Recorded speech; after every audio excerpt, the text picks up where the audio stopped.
या बुनियादी मंत्र हैं, वे बुनियादी मंत्र भारतीय जनसंपर्क कंपनियों के दिमाग की उपज नहीं है, बल्कि ये बेसिक जो आइडिया हैं, ये बेसिक आइडिया कोल्ड वार के प्रोपेगेंडा के जो प्रोपेगेंडिस्ट रहे हैं,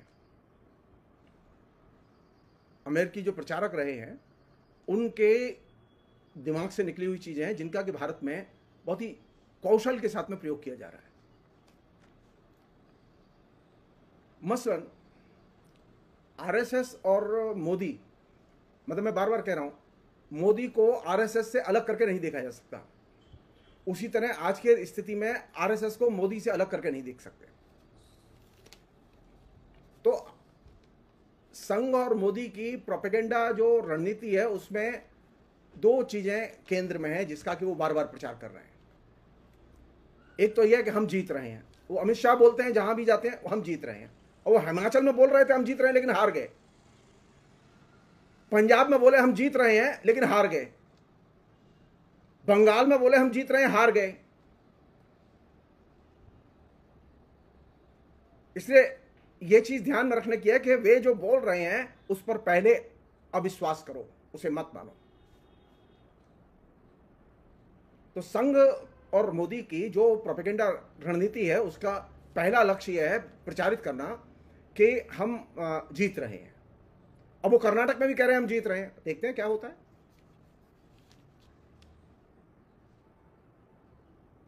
वो दिल्ली में भी कह रहे थे हम जीत रहे हैं। नरेंद्र मोदी जिस समय आए थे और अपनी जवानी पर थे, उनका शासन जवानी पर था, उनका नशा हिंदुस्तान में जवानी पर था, लेकिन अरविंद केजरीवाल ने 2 बार उनको धूल चटाई, और ये साधारण धूल नहीं चटाई थी केजरीवाल ने।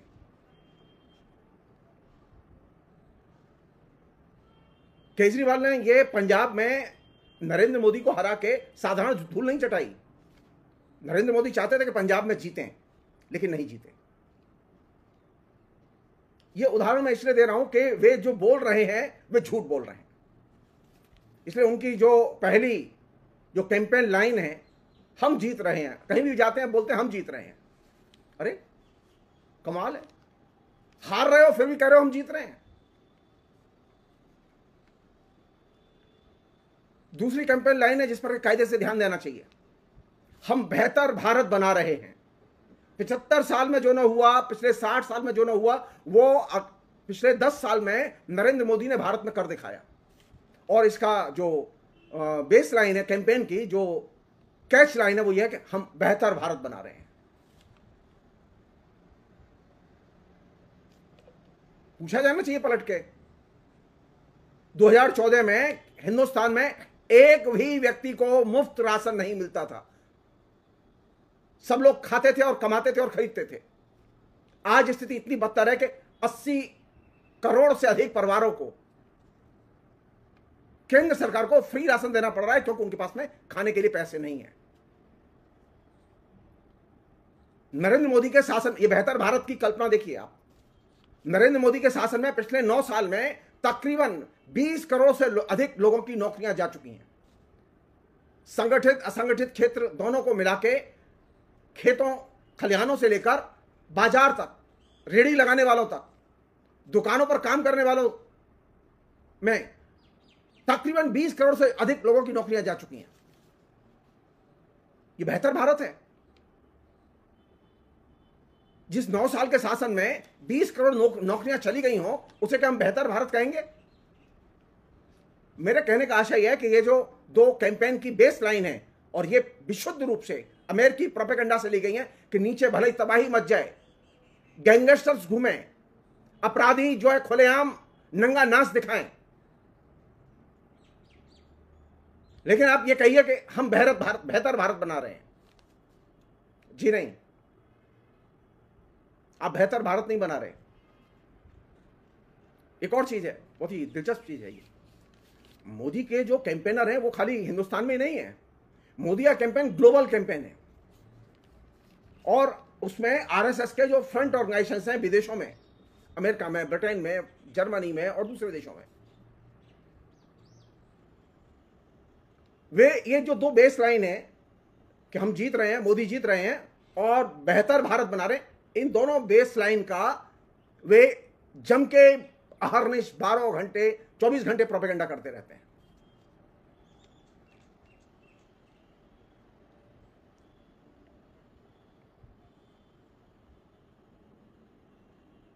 एक अन्य चीज है जिसका कि वो प्रोपेगेंडा कर रहे हैं और वो हमारे घर तक पहुंच चुका है।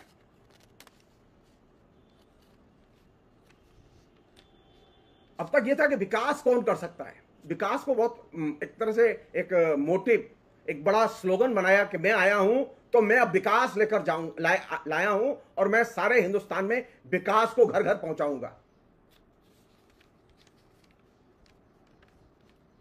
और विकास के नाम पर क्या किया, डेवलपमेंट के नाम पर क्या किया? डेवलपमेंट के नाम पर यह किया आपने कि आपने मुक्त बाजार और कारपोरेट लूट,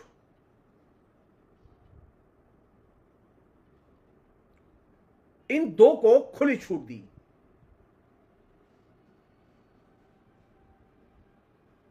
छोटे छोटे दुकानदार बड़ी संख्या में तबाह हुए हैं इस बीच में, चाहे वो नोटबंदी हो, चाहे वो जीएसटी हो, चाहे वो कोरोना का पीरियड हो, बड़ी संख्या में छोटे दुकानदार, मझोले व्यापारी बड़ी संख्या में तबाह हुए हैं।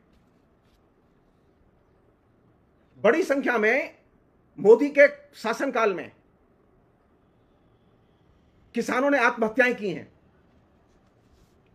मोदी के शासनकाल में अकेले 3 लाख के करीब किसानों ने आत्महत्याएं की हैं। और देश में आत्महत्याएं, जो गैर किसान वर्ग में आत्महत्या करने वालों की संख्या तो और भी ज्यादा है। क्यों कर रहे हैं लोग आत्महत्या अगर डेवलपमेंट हो रहा है तो? किसान अगर खुशहाल है तो आत्महत्या क्यों कर रहा है? नौजवान खुशहाल है तो आत्महत्या क्यों कर रहे हैं?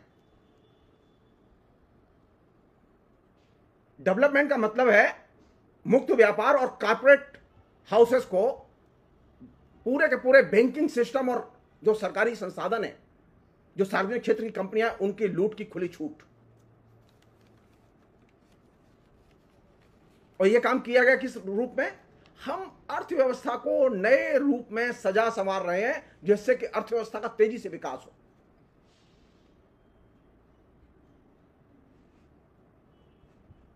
और कोशिश कर रहे हैं कि लोकतंत्र इस लूट और मुक्त बाजार की जो पॉलिसी है, जिसको कि नरेंद्र मोदी बहुत ही नग्नतम रूप में इस्तेमाल कर रहे हैं और लागू कर रहे हैं, उसकी संगति में लोकतंत्र विकास करे।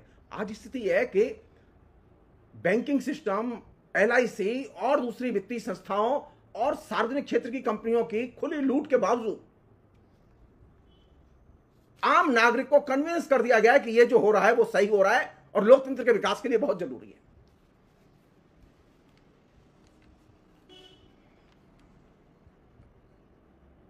कहा क्या गया? मोदी ने कहा अपने एक जगह, आपको व्यापार चाहिए या यथास्थिति चाहिए? जाहिर है कि आप यही कहेंगे व्यापार चाहिए। तो व्यापार कौन करेगा? व्यापार वही करेगा जिसके हाथ में बड़ी पूंजी होगी। छोटे लोग व्यापार नहीं कर सकते।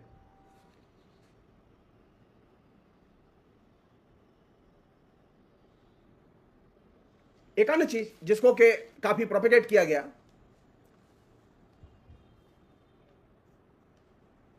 वो ये कि अगर व्यापार करना है और व्यापार जरूरी है यथास्थिति से निकलने के लिए, तो देश के लिए व्यापारी बहुत जरूरी है।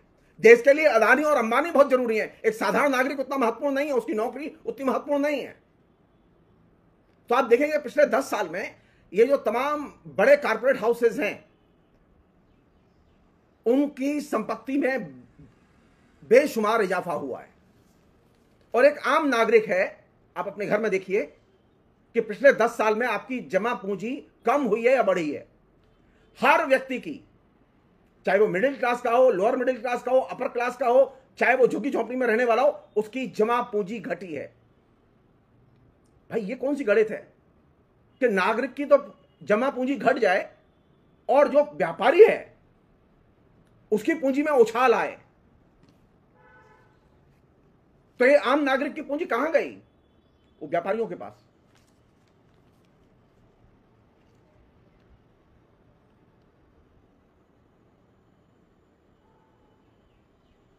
जाहिर है कि आपको तो ये घुंटी पिलानी है, तो कहा गया कि भारत को विश्व गुरु बनाना है। तो कैसे बनाएंगे? व्यापार के जरिए। तो आप ये क्यों नहीं कहते व्यापारी भारत बनाना चाहते हैं?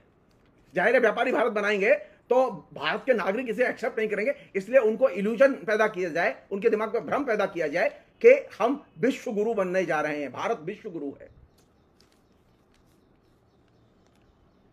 और इस भारत विश्व गुरु है, इसके बहाने पूरे के पूरे घरेलू व्यापार का कॉर्पोरेट व्यापार में रूपांतरण तेजी से किया गया। और इस विश्व गुरु के लिए जहां कॉर्पोरेट कार्टेल जरूरी है, व्यापार में कॉर्पोरेट समूह जरूरी हैं, वहीं दूसरी तरफ विश्व गुरु के लिए क्या चाहिए? हथियार चाहिए, और ज्यादा हथियार चाहिए, और ज्यादा सैन्य बल चाहिए। भारत ताकतवर कैसे बनेगा? भारत ताकतवर बनेगा हथियारों के बल पर। तो नरेंद्र मोदी के जमाने में शिक्षा पर जितना खर्च नहीं हुआ, उससे अधिक खर्च हुआ हथियार बनाने वाली कंपनियों की स्थापना और हथियार बनाने वाली कंपनियों को लोन देने से। और ऐसी कंपनियों को हथियार बनाने के ठेके दिए गए जिन्होंने कभी जीवन में सुई नहीं बनाई थी, जिन्होंने कभी चाकू नहीं बनाया, वे अभी कह रहे हैं कि हम आपको तोप बना के देंगे। आम जनता में, जिसे सामान्य राजनीतिक भाषा में कहते हैं सैन्यवाद की फीलिंग, सेना ही महान है, सैन्य शक्ति बहुत जरूरी है भारत को विश्व गुरु बनाने के लिए, भारत की ताकत में इजाफा करने के लिए। अरे हिंदुस्तान की जनता गरीब बनेगी तो हिंदुस्तान की सेना क्या अमीर होगी? ये सैनिक कहां से आते हैं? ये सैनिक आते हैं हिंदुस्तान के किसानों के, मजदूरों के परिवारों से।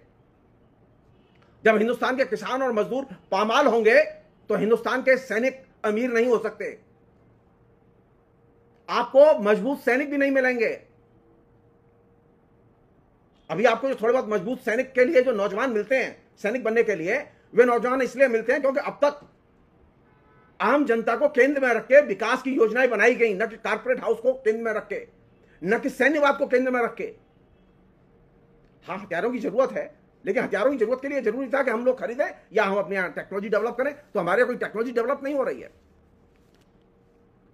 हम हथियार बाहर से खरीदते थे और जो पैसा था हम यहां पर खर्च करते थे। तो एक तरफ सैन्यवाद और दूसरी तरफ कॉर्पोरेट व्यापारवाद, ये नए किस्म का हिंदुत्व है।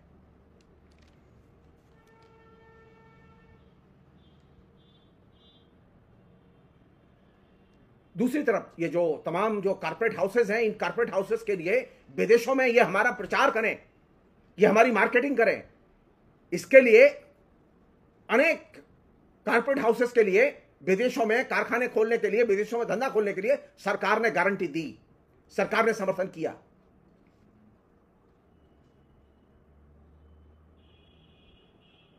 तो अब वो कॉर्पोरेट हाउस देश में भी प्रचार करें मोदी जी का, और कॉर्पोरेट हाउस विदेश में भी प्रचार करें मोदी जी का। और वे जो आरएसएस के जो रणमाकुरे हैं, जो जगह जगह घूमते रहते हैं, जो हर हर मोदी, घर घर मोदी करते रहते हैं, वे देश में भी प्रचार करें मोदी का, और विदेश में भी जो हैं वो भी हर हर मोदी वही प्रचार करें। चाहे देश कंगाली के कगार पर पहुंच गया है देश। आज स्थिति है कि हिंदुस्तान में गांव में रहने वाले 40 करोड़ खेतिहर मजदूरों के पास मनरेगा योजना के तहत मिलने वाला काम नहीं है। नरेंद्र मोदी ने अपने शासनकाल में मनरेगा में जो गांव के किसानों के लिए, खेतिहर मजदूरों के लिए जो मजदूरी मिलती थी, वो साल में सिर्फ 25 दिन मिलती थी। 100 दिन का वायदा था, वो घटा के 25 दिन कर दी गई। और अब जो नया बजट आया उसमें तो मनरेगा एकदम गायब है। जरूरत किस बात की है? विश्वगुरु बनने की जरूरत है कि गांव के जो खेतिहर मजदूर हैं उनके पास में न्यूनतम मजदूरी के कार्यक्रम ले जाने की जरूरत है, मनरेगा जैसी योजनाओं को ले जाने की जरूरत है। तो नरेंद्र मोदी के लिए यह महत्वपूर्ण नहीं है। नरेंद्र मोदी के रणबांकुरों के लिए खेतिहर मजदूर महत्वपूर्ण नहीं है, लेकिन खेतिहर मजदूर डंडा चलाने के लिए, अपराधी बनने के लिए महत्वपूर्ण है।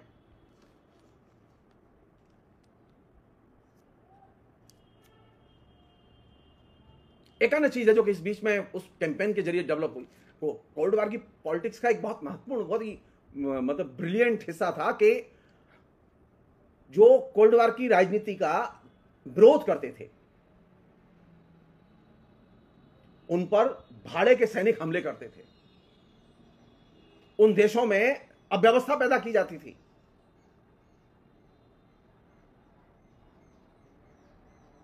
यह सारा काम किया जाता था लोकतंत्र की स्थापना के नाम पर।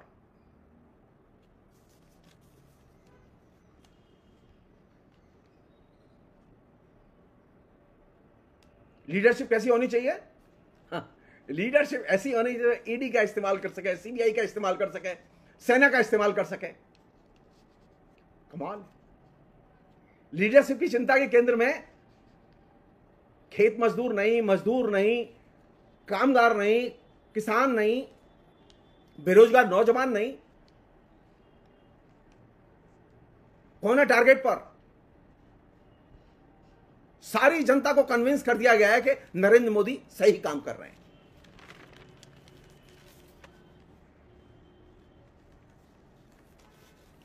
एक अन्य पहलू है जिस पर कि कायदे से ध्यान दिया जाना चाहिए, जो कि नरेंद्र मोदी के प्रधानमंत्री बनने के बाद में बहुत सिस्टमेटिकली हिंदुस्तान में विकसित हुआ, जो कि पहले नहीं था। कोल्ड वॉर की पॉलिटिक्स का एक बहुत महत्वपूर्ण हिस्सा था कि अमेरिका के अंदर शिक्षा संस्थानों में विभिन्न पदों पर ऐसे लोग रखे जाएं, शिक्षा का पाठ्यक्रम ऐसा बनाया जाए जो, ये सब लोकतंत्र के लिए ऐसा बनाया जाए जो कि कम्युनिस्टों के खिलाफ नफरत से भरा हो, मानवतावाद की बात करने वालों के खिलाफ में नफरत से भरा हो, उदारवादी मूल्यों के खिलाफ नफरत से भरा हो। और इसके लिए विभिन्न संस्थानों में अपॉइंटमेंट किए गए, विभिन्न संस्थानों का निर्माण किया गया। तो यहां भी पहला चरण चल रहा है। चुन चुन के हिंदुस्तान की सेंट्रल यूनिवर्सिटीज के अंदर विभिन्न विभागों में और उनसे एफिलिएटेड कॉलेजों में चुन चुनकर अयोग्य और ज्ञान शून्य लेकिन आरएसएस भक्त और मोदी भक्त शिक्षकों की, कर्मचारियों की अंधाधुंध नियुक्तियां हो रही हैं। और बड़े स्केल पर सारे हिंदुस्तान के टॉप शिक्षा संस्थानों को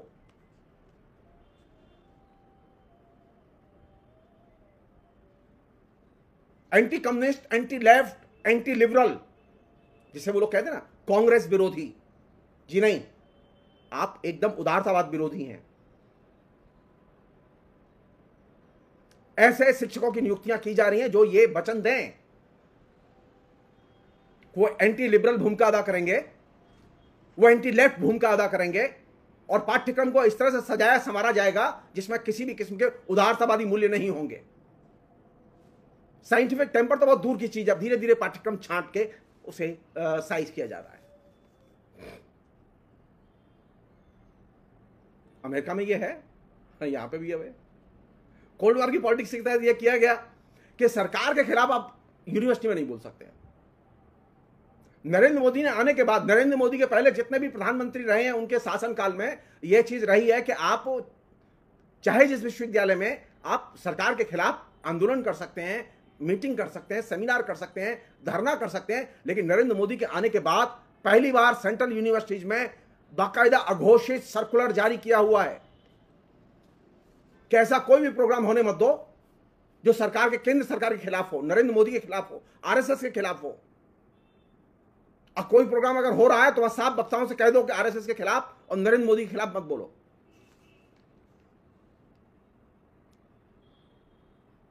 और जो लोग सरकार के खिलाफ बोलना चाहते हैं या सरकार के खिलाफ रहे हैं उनको बुलाओ मत। सबसे बेहतर तो ये, अगर वो आ गए किसी तरह से तो उन्हें बोलने की अनुमति मत दो।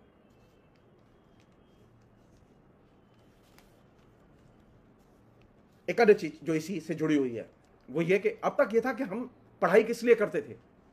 हमारे दिमाग में ये था कि हम पढ़ाई कर रहे हैं इसलिए कि हमें समाज में अपनी भूमिका बेहतर ढंग से निभानी है, हमें लोकतंत्र में बेहतर ढंग से अपनी भूमिका निभानी है। लेकिन अब नौजवानों के दिमाग में एक चीज तेजी से भरी गई है,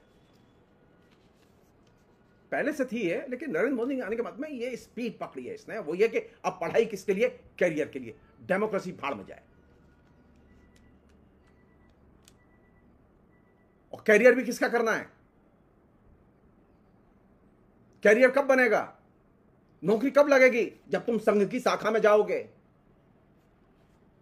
क्योंकि हमने तय कर रखा है कि हम ऐसे किसी बच्चे को नौकरी नहीं देंगे जो संघ का मेंबर ना हो।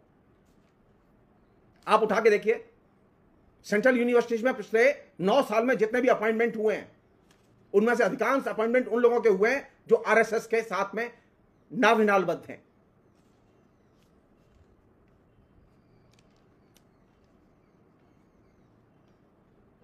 इनमें अनेक ऐसे लड़के भी हैं जो कि संघ के ट्रेनिंग के जो प्रोग्राम्स होते हैं, 2 साल के, 1 साल के, भगवान जाने कितने प्रोग्राम चलाते हैं वो लोग, मैं तो नहीं जानता क्योंकि मुझे तो कभी आरएसएस के अंदर जाने का मौका नहीं मिला अपने जीवन में।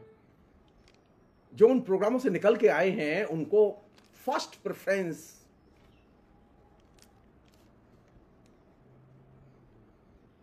और ये जो ट्रेनिंग के जो विशिष्ट प्रोग्राम चलाए जा रहे थे आरएसएस के अंदर, ये मॉडल था किसका? कोल्ड वार का, जो कोल्ड वार के एजुकेशन संस्थान थे उनका, जिसको आरएसएस ने अडॉप्ट किया।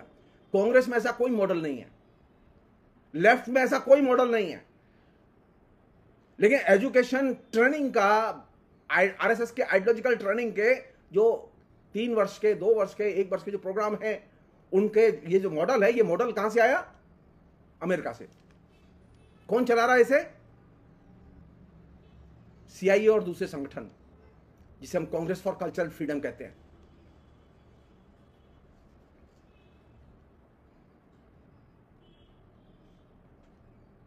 और ये जो एजुकेटेड लोग तैयार हो रहे हैं इन मॉडल के जरिए, जो कि आरएसएस की शाखाओं में और आरएसएस के प्रशिक्षण शिविरों से निकल के आ रहे हैं, जिनका सर्टिफिकेट है, उनका एक ही लक्ष्य है, साम्यवाद को, लेफ्ट को बेदखल करना, लोगों के जीवन दृष्टिकोण से दूर करना। और एक चीज जिस पर बहुत जोर है, देश की सुरक्षा और नैतिकता, इसकी रक्षा के लिए काम करना। पूछा जाना चाहिए, कानून का शासन है ना, तो कानून की अपनी एक मोरालिटी होती है। अतीक अहमद की हत्या करके आपने किस तरह की नैतिकता का पालन किया? लगातार पुलिस की कस्टडी में लोगों की हत्याएं हो रही हैं।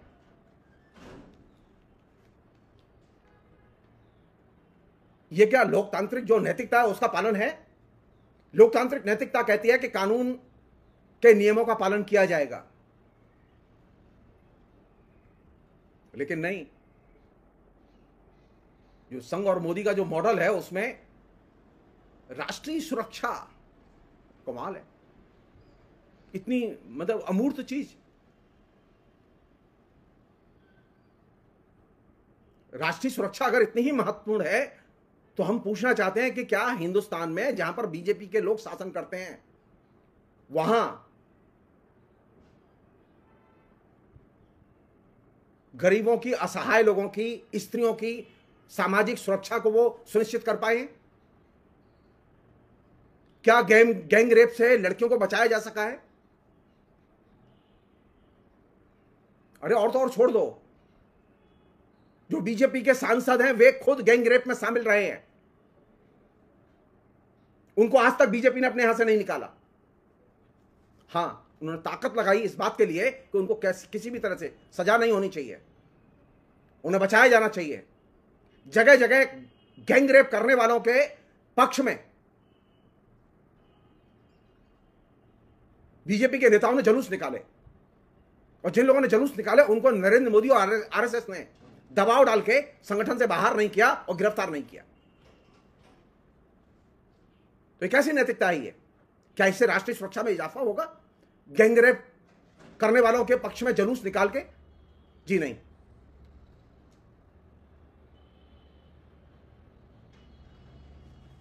ये जो बात मैंने रखी, इसका पर्पज ये है कि ये जो मॉडल है जिसमें कि राष्ट्रीय सुरक्षा ऊपर एक बैनर लगा हुआ है और मॉरलिटी के दृष्टिकोण से हम लोग बहुत ऊपर जाएंगे और बहुत उच्च कोटि के काम करेंगे, तो उच्च कोटि के काम कर रहे हैं अगर आप भ्रष्ट नहीं हैं, तो आपके ऊपर जब आरोप लगाए जाते हैं, नरेंद्र मोदी के ऊपर जब आरोप लगाए जाते हैं, उनके कैबिनेट मिनिस्टरों के ऊपर जब आरोप लगाए जाते हैं, उनके मुख्यमंत्री के ऊपर जब आरोप लगाए जाते हैं, तो आप उनकी जांच के लिए विपक्ष की मांग पर राजी क्यों नहीं होते? हो सकता है जांच में आप बरी साबित हो, डर किस बात का है?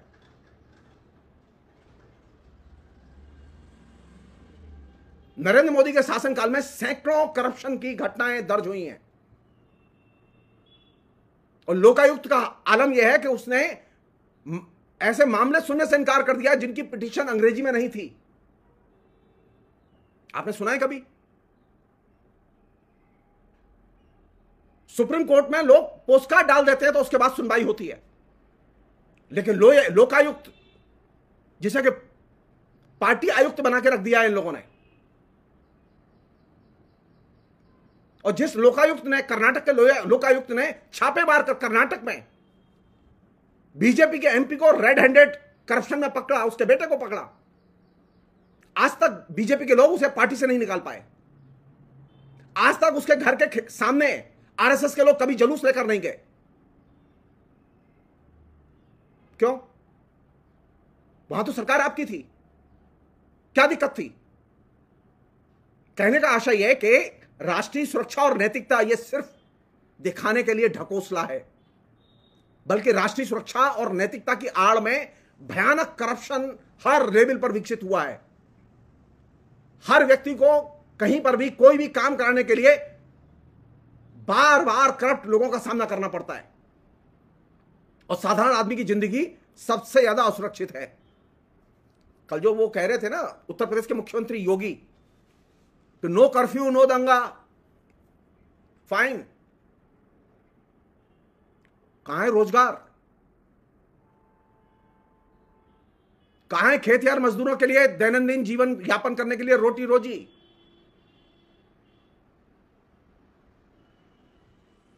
जब रोजगार नहीं होगा, और तो और झूठ बोलना बंद कर दें। आज भी 32 माफिया गिरोह उत्तर प्रदेश में काम कर रहे हैं, जो उत्तर प्रदेश के पुलिस के बड़े अधिकारियों की प्रेस कॉन्फ्रेंस में यह बात उजागर की गई। आपने खाली एक अतीक अहमद को मार दिया, और वो भी मारा अपने कानून के दायरे के बाहर जाके। जिन लोगों ने मारा उनको आप पकड़ नहीं पाए, अभी भी नहीं मालूम क्यों मारा गया वो, और जो लोग पकड़े गए हैं वे खाली दिखाने भर के लिए पकड़े गए हैं।